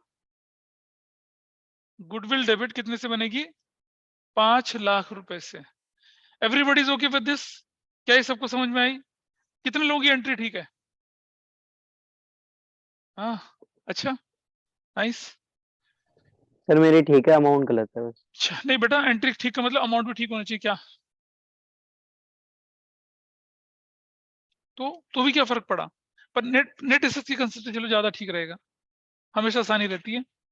अच्छा क्या लिख दिया, business of Y limited acquired. चलिए अब मुझे बताइए कि आप क्या दे रहे हैं इसके बदले में, 3 लाख तो इमीडिएटली दे रहे हैं, number 2 entry, Y limited debit 42 lakh से कर दिया। 2 बैंक बोल के कितना दे दिया हम लोगों ने, 3 लाख दे दिया। और अब बताइए हमने फॉर्मूला बनाया था ना परचेज कंसिडरेशन, अब वो फॉर्मूला तो लगेगा नहीं क्योंकि परचेज कंसिडरेशन में से तो कुछ पार्ट चला गया ना। तो कितना एंट्री बनी अब आपकी यहाँ पर, you have purchase consideration 42 lakh, जिसमें से माइनस 3 लाख कर दिया आपने, डिवाइडेड बाय कितना बोल रहे हैं, 50 एट 130%। 50,000 का 30%, 130% 65 रुपीज होता है, 65 इज इशू प्राइस नाउ। अगर बोलते 130% प्रीमियम तो 50 प्लस 60 115 रुपीज होता। प्रीमियम शब्द नहीं है यहाँ पर, ये 30% प्रीमियम पे, इसका मतलब पीछे से 30% प्रीमियम। पता चला कुछ उधर से, नहीं देखो बेटा 50 का 130% 65 होता है, 50 प्लस 50 का 130 अपॉन में 100, 50 रुपए का शेयर, 130% प्रीमियम ये होता। 130% पे ऐसे कैलकुलेशन होगी, 130% प्रीमियम पे ऐसे कैलकुलेशन होगी। बाबा नागफल पानी पी ले बेटा, नींद आ रही है। So this is not our case, 50 plus 65 115, ये केस नहीं है हमारा, केस ये है। तो बताइए वैल्यू कितनी आई, 39 लाख डिवाइडेड बाय 65, क्या वैल्यू आई, 60,000। तो अब आपकी एंट्री बनेगी क्या, 2 क्या इक्विटी, अरे यार इक्विटी नहीं बोलो, 12% preference share capital, that will be with what, 60,000 into कितने से करूंगा, 50 से करूंगा, कितना हो जाएगा, 30 लाख। 2 सिक्योरिटीज प्रीमियम कितने से हो जाएगा, 60,000 इंटू कितना, 9 लाख से। And that's your entry, that's your entry. I hope this is fine with everyone.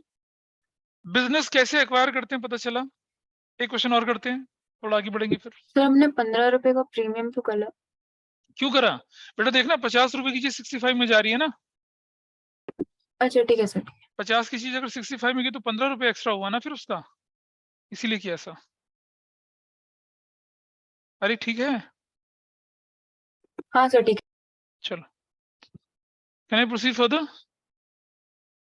ठीक है, देखो ये लास्ट टाइम है, लास्ट चांस है आपके पास। अब आप सैंपल पेपर करेंगे तो ये क्वेश्चन परेशान नहीं करेगा आपको। क्या सीबीएसई के सैंपल पेपर में था कंसिडरेशन वाला कोई क्वेश्चन? इस बार वाले में है कोई? क्या था?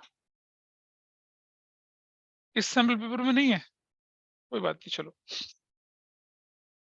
चले आगे थोड़ा सा। आइए हटा देते हैं इसको यहाँ से। अब देखिए दूसरा काम करते हैं।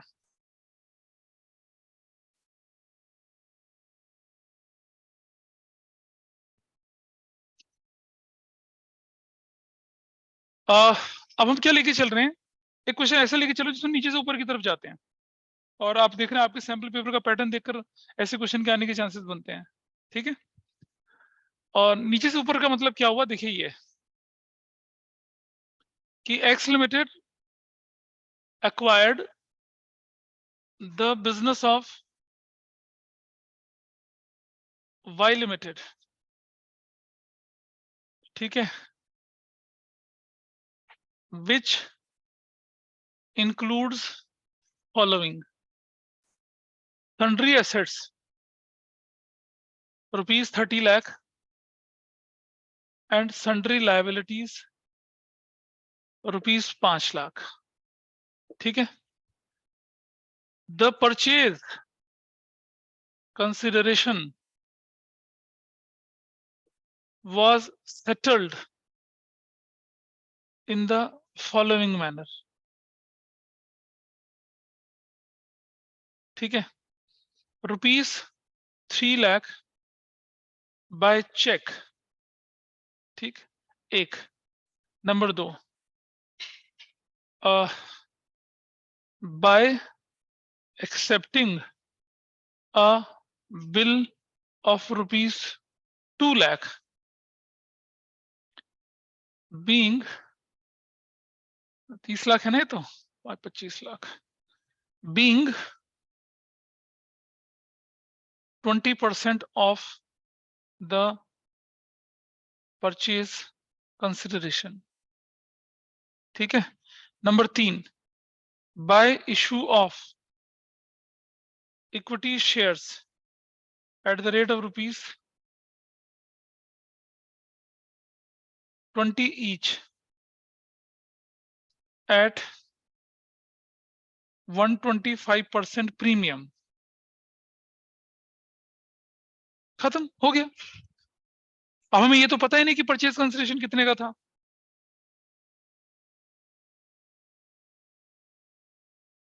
है नहीं दूंगा ना। हाँ। बोलो मैंने नीचे से ऊपर चलेंगे। आपके पास क्लू है इस क्वेश्चन में? क्या क्वेश्चन क्लियर है सभी को? मेरे पढ़े दे रहा हूं दोबारा से। X Limited acquired business of Y Limited which includes following: sundry assets 3 lakh रुपए की, सन्ड्री लायबिलिटी 5 लाख रुपए की, मतलब कुल मिलाकर नेट एसेट्स 25 लाख का है। Purchase consideration was settled in the following manner: 3 lakh by cheque, by accepting a bill of rupees 2 lakh being 20% of the purchase 20% of the purchase consideration। है ना?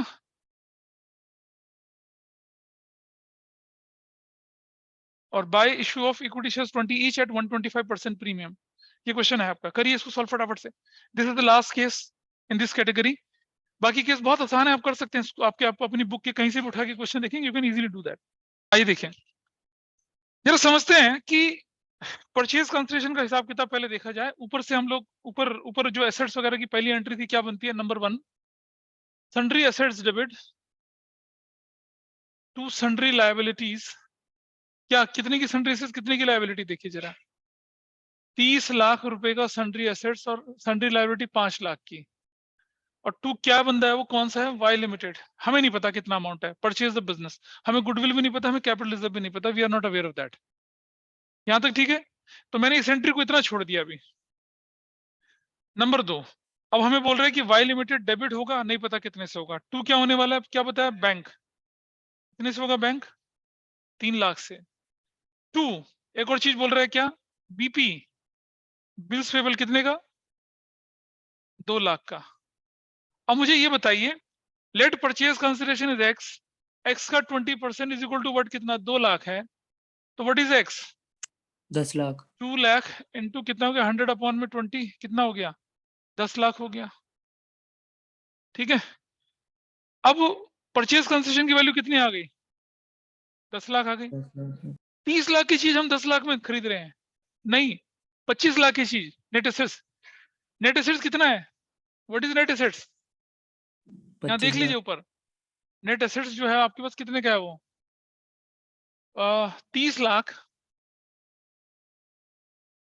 माइनस 5 लाख, कितने का नेट एसेट्स, 25 लाख का। ये जो 25 लाख रुपए का नेट एसेट्स है, इसको आप कितने में ले रहे हो, 10 में ले रहे हो। फायदा हो रहा है, नुकसान हो रहा है, क्या बोलेंगे उस फायदे को, सर गुडविल। अबे कैपिटल रिजर्व बोलते हैं भाई, गुडविल कैपिटल नहीं बोलते हैं, रिजर्व। कैपिटल रिजर्व बोलते हैं। यस सर, कितने का, कैपिटल रिजर्व। कितने का, 15 लाख का। 15 लाख। तो नाराज क्यों 15 हो रहा है लाख। भाई, नाराज क्यों हो रहे हैं, ठीक है, बच्चे नहीं समझ पा रहे तो मैं क्या करूं। अच्छा, अब आपको देना कितना है उस बंदे को एक्चुअल में, ये रहा 15 लाख देना था ना, जिसमें से 5 लाख का तो हिसाब हो चुका है पहले। यार बोल तो रहा हूँ, 15 में से 5 चला गया, 10 ही तो बचा अब। अच्छा, क्यों,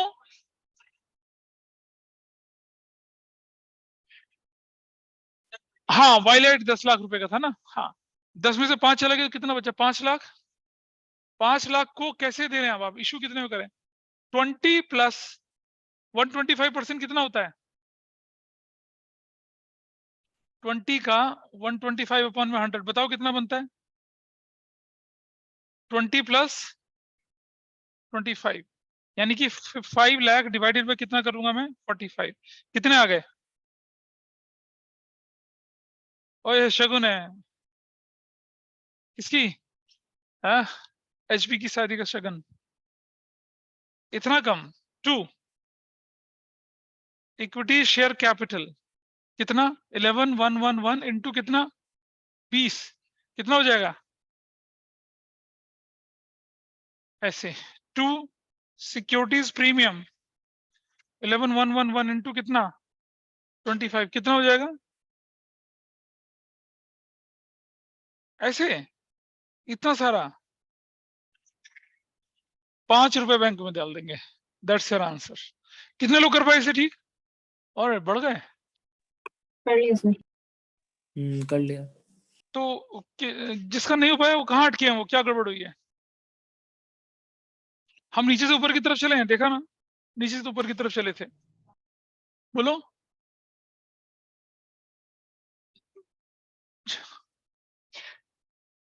अब क्या करेंगे इसके बाद, चलिए अब एक और कैटेगरी करते हैं। हमने कहा था ना कंसिडरेशन वाला हो गया, बिजनेस खरीद लिया, मशीनरी खरीद ली, ठीक है, अगली कैटेगरी लेके चलते हैं। मुझसे पूछ बेटा, मुझसे, वो उतनी अनपढ़ है जितने आप हो, मुझसे पूछो क्या, ये 5 लाख क्यों लिखा, भाई देख तूने देना था उसको कितना, 10 लाख देना था ना, 10 में से तुमने उसको 3 लाख और 2 लाख तो ऐसे ही दे दिए थे चेक से और बीपी के नाम से, तो बचा 5 लाख ना। 5 लाख के शेयर इशू होंगे, थोड़े 10 लाख के थोड़े शेयर इशू हो जाएंगे, the amount which is balance उसके शेयर इशू करते हैं आप, तो हमने तब एंट्री इस तरह से करी है, ठीक है, everybody is okay with this. Doctor Anand आप उदास हैं काफी, गम है जिंदगी में, कोई बात नहीं, अब तो एडमिशन भी हो गया, अब काहे का गम, जो चाहा उस जगह एडमिशन हो गया, बहुत कम लगे लोग ऐसे होते हैं, फिर किस बात का गम है, तुम जो ये मुस्कुरा रही हो, है ना, क्या गम है छुपा रही हो। चलो आगे बढ़ते हैं, अब एक बहुत मशहूर फिल्म का गाना था ये, सुनिए। X limited issued 20,000 equity shares of ₹10 each to its promoters, ठीक है, ऐसे लिखा हुआ आता है, एंड इशूड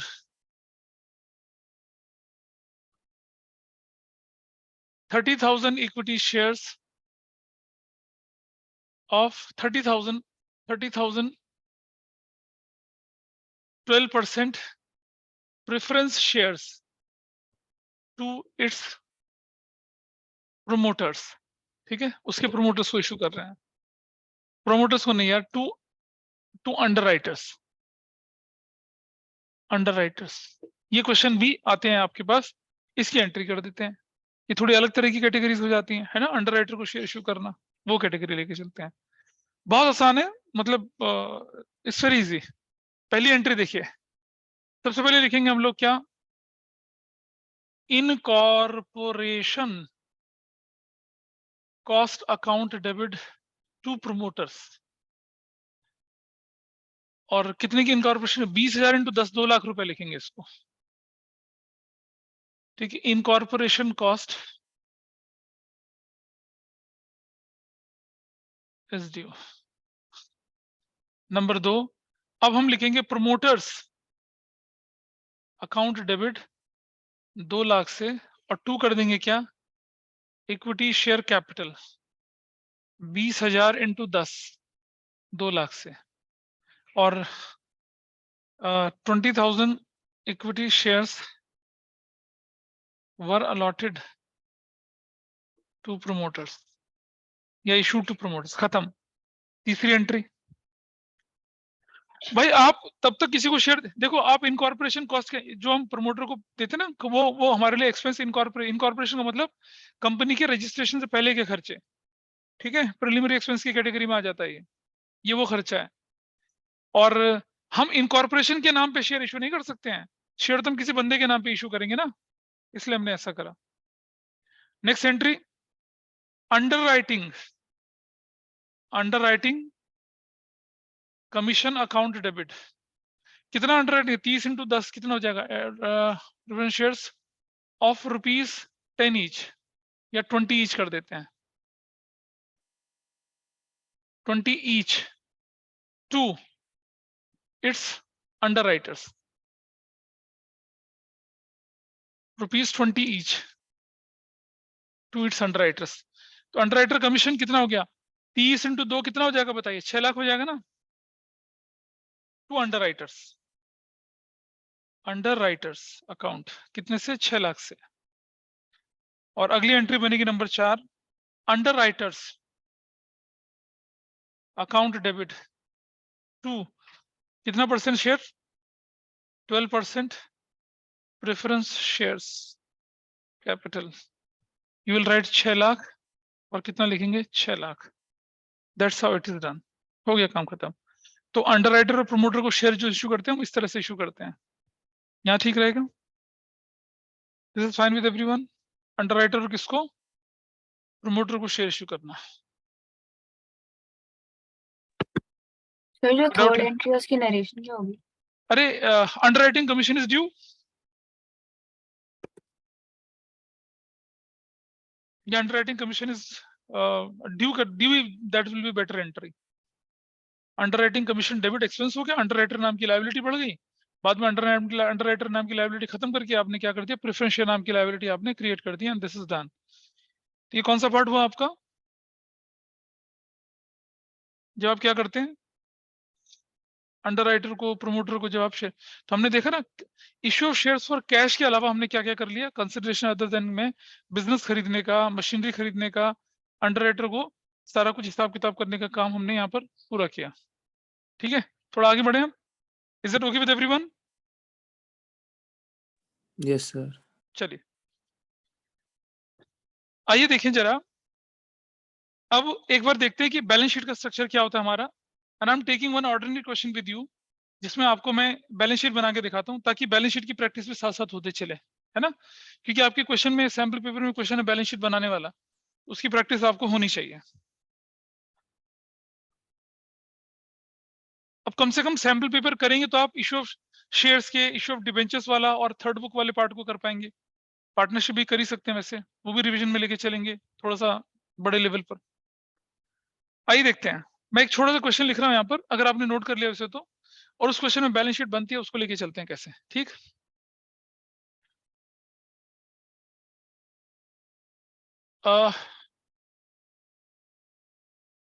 लिमिटेड, कौन सा लिमिटेड है? हाँ, कबूतर limited was authorized to issue rupees 20 lakh equity shares of rupees 10 each. Authorise capital कितनी है उसकी? ₹20 लाख। ₹20 लाख का मतलब क्या होगा पता है? 2 लाख इक्विटी शेयर्स। जब भी रुपीज शब्द आ जाएगा उसको 10 से मल्टीप्लाई नहीं करना, उसे 10 से डिवाइड करना है, तब जाके आपके पास नंबर ऑफ शेयर निकल कर आएंगे। कुछ लोग क्या करते हैं 10 से मल्टीप्लाई करते हैं, हर जगह 2 जीरो एक्स्ट्रा आती हैं, फिर ऐसा नहीं करें। रुपीज ध्यान से पढ़ेंगे, रुपीज बहुत ध्यान से पढ़ेंगे, इसका ध्यान रखेंगे पेपर में, ठीक है? ये बहुत कॉमन ट्रिक होती है एग्जामिनर की, ₹20 लाख शेयर लिख देता है। अब ₹20 में 10 और मल्टीप्लाई करोगे तो ये तो 2 करोड़ बन जाएगा, जबकि तो आपके 2 लाख शेयर होने चाहिए। 2 लाख शेयर की जगह आप 2 करोड़ शेयर लिखो, 2 जीरो एक्स्ट्रा लिख रहे हो। अब एग्जाम में या तो हम 2 जीरो पे व्हाइटनर लगाएं या पूरा क्वेश्चन क्रॉस कर दें, तो इजियर कौन सा होता है? क्रॉस कर दो। हमारा कौन सा घर से जा रहा है, फेल होगा क्रॉस, ठीक है? क्लियर है ये क्वेश्चन? अभी आगे बढ़ते हैं। It offered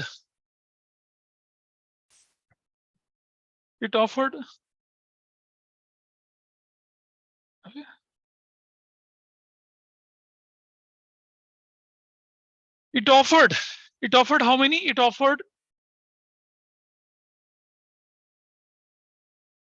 50,000 equity shares at par to the vendors for the purchase of machinery, ठीक है? ऑफर्ड की जगह क्या कर दिया? अलॉटेड है सीधा सीधा। 50,000 शेयर उसने किसको अलॉट कर दिए? At par to the fully paid up, ऐसे कर दिया, ठीक है?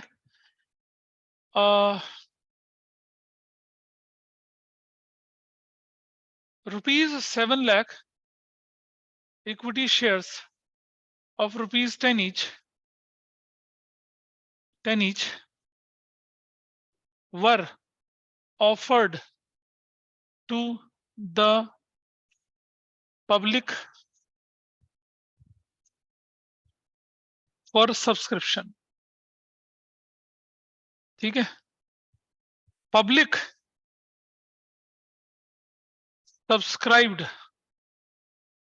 for 95% shares and money due was timely received, except A, the shareholder holding 1,000 shares who failed to pay final call of ₹2 each. बस इतना सही है। हमने मशीन भी खरीद ली, उसके बदले में शेयर भी इशू कर दिए। और कैसे शेयर इशू करे? उसके शेयर प्रीमियम पे तो नहीं इशू करे हैं, वो भी पार पे ही है। चलो कोई बात नहीं, पार पे ही है। मैंने बाइफिकेशन नहीं लिखा, फाइनल कॉल ₹2 के नहीं दिए उसने बस, ठीक है? दिस इज योर क्वेश्चन, इस सिंपल सा क्वेश्चन, इसकी बैलेंस शीट बनाते हैं। बनाए? क्वेश्चन क्लियर है सभी को इधर ऑनलाइन में? Is it okay with everyone? इसकी Yes, बैलेंस शीट sir. बनाते हैं, Yes, sir. ठीक है जी। अब इसकी बैलेंस शीट के अंदर कंपोनेंट देख लेते हैं क्या क्या आने वाले हैं, उसके हिसाब से हम काम करेंगे।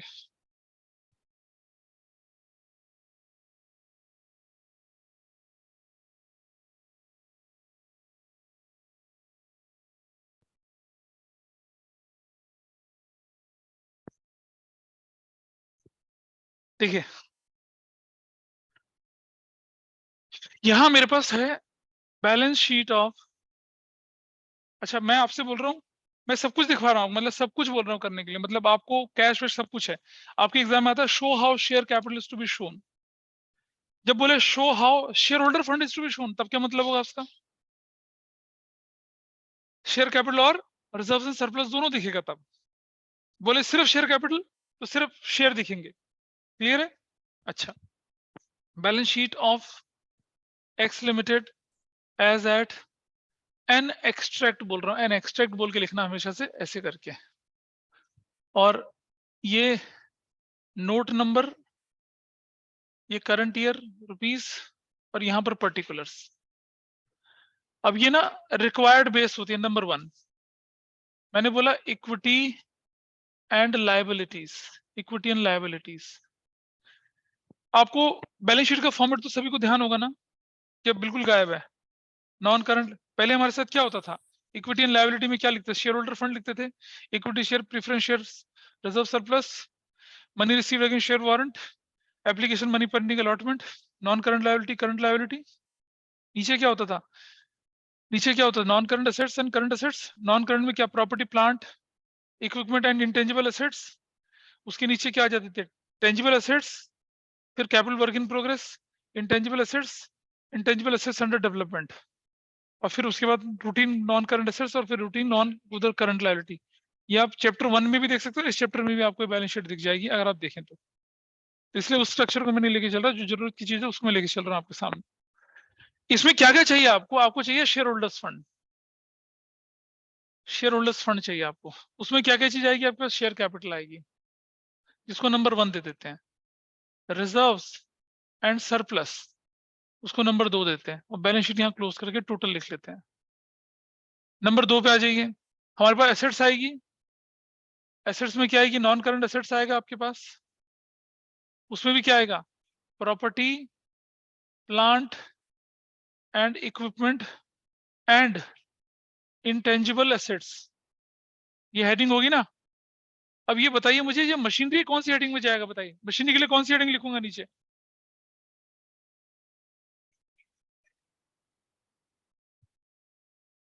Property plant and equipment number 3, और करंट असेट्स के अंदर cash and cash equivalent number 4। ऐसे करके मेरा टोटल बनेगा। ये आप प्लीज नोट कर लीजिए पहले, फिर हम क्वेश्चन करना शुरू। अब यहां जाते हैं क्या, नोट्स टू अकाउंट्स पे, नोट्स टू अकाउंट्स पर। ये मैं थोड़ी सी जगह बचा के चलूंगा क्योंकि मुझे उधर भी जगह चाहिए। पर्टिकुलर्स और ये करंट ईयर रुपीस में। पहला पार्ट आपके पास है शेयर कैपिटल। भाई बताइए ऑथराइज कितनी है, बताइए ऑथराइज, ऑथराइज शेयर कैपिटल कितनी है। हाँ authorise share capital 2 lakh equity shares at the rate of rupees कितना, 10 each. Everybody is okay with this.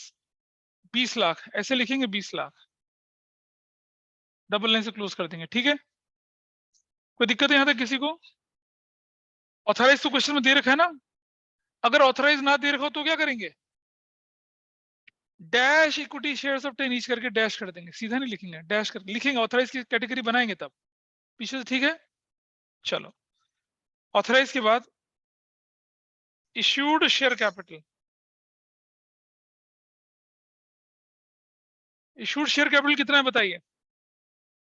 50,000 equity share तो दे दिया इसने वेंडर को, और 70,000 इक्विटी शेयर किसको दिया, पब्लिक को। तो कितना हो जाएगा, 50,000 प्लस 70,000, मतलब ये मैं लिख रहा हूं, लेकिन आपको 120 लिखना है। क्या लिखेंगे, 120 equity shares at the rate of rupees 10 each. ये आपने इशू करे तो कितना हो जाएगा, 12 लाख। डबल लाइन से क्लोज कर देंगे। कोई दिक्कत है इस तक किसी को। 50 था कौन सा वाला, वेंडर को, और रुपीज 7 लाख का मतलब है 70,000 शेयर्स किसको, पब्लिक को। ऐसे कर दिया। ये तो हो गया इशूड, इशूड ठीक है जी। अब मुझे बताइए सब्सक्राइब कितने हुए आपके। 50,000 आपने इशू करे थे, उसमें से 50,000 ही सब्सक्राइब है, फुल्ली पेड अप है। और जो आपने 7 लाख इशू करे थे उसमें कितने सब्सक्राइब हैं, 95%। क्लियर है। 7 लाख का 95% कितना होता है, हाँ जी। अच्छा 70,000 का मतलब 70,000, सॉरी नॉट 7 लाख बट 70,000 का। Understand the question.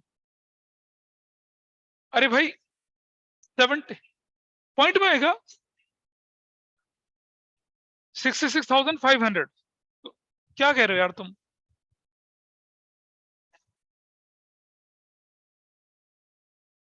हाँ जी,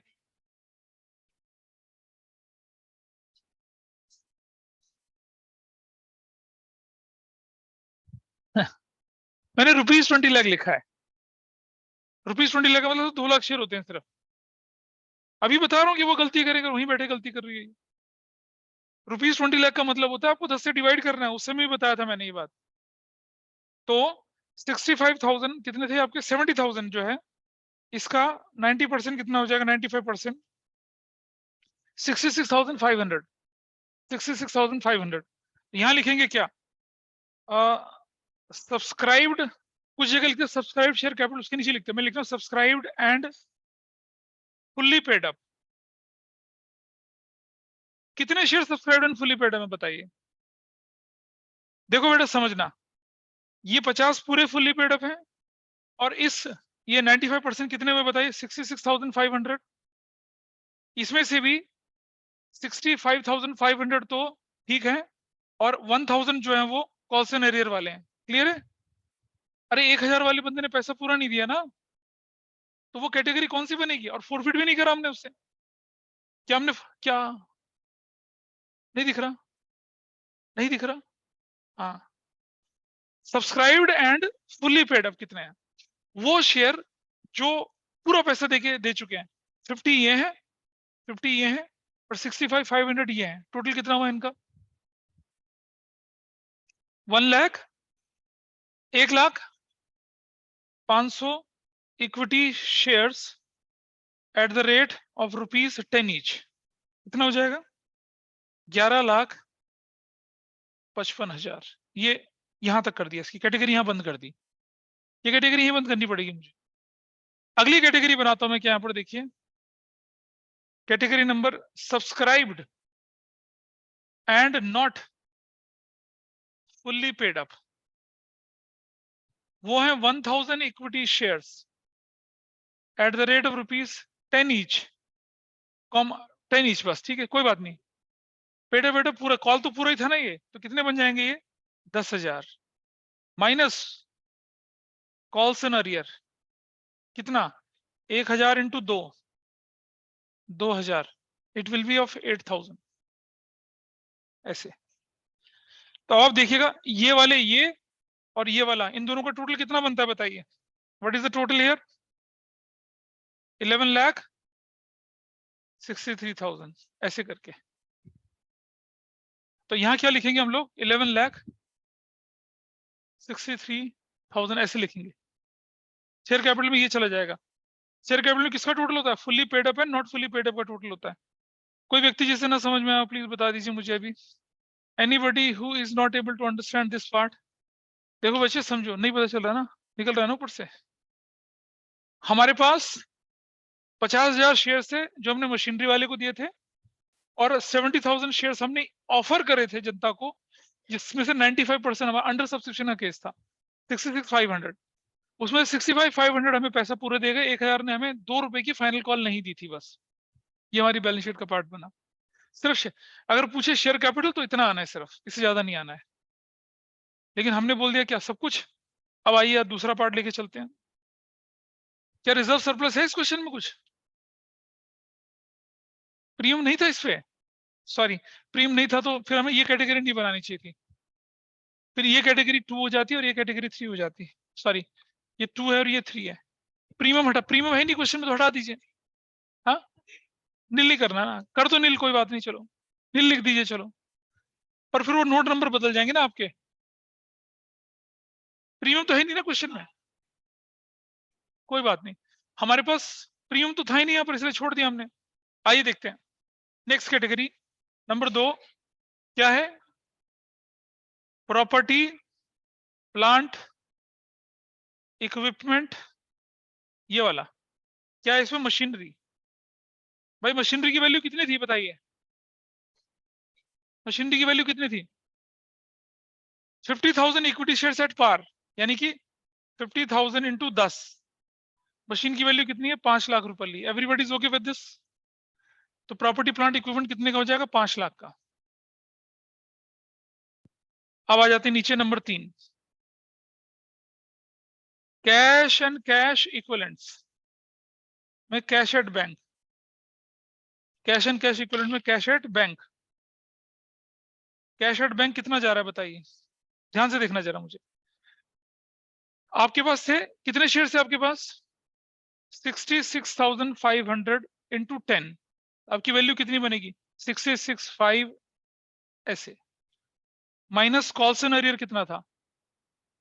कितना था कॉल्सन अरियर? 1000 इंटू 2, कितने का? 2000। वैल्यू कितनी आएगी? 663, दिस इज योर वैल्यू। ठीक है, तो इसे लिख दीजिए यहां पर क्या? 663, 11,63,000, दैट्स योर आंसर। हो गया। बैलेंस शीट मैच कर गई? बोलो।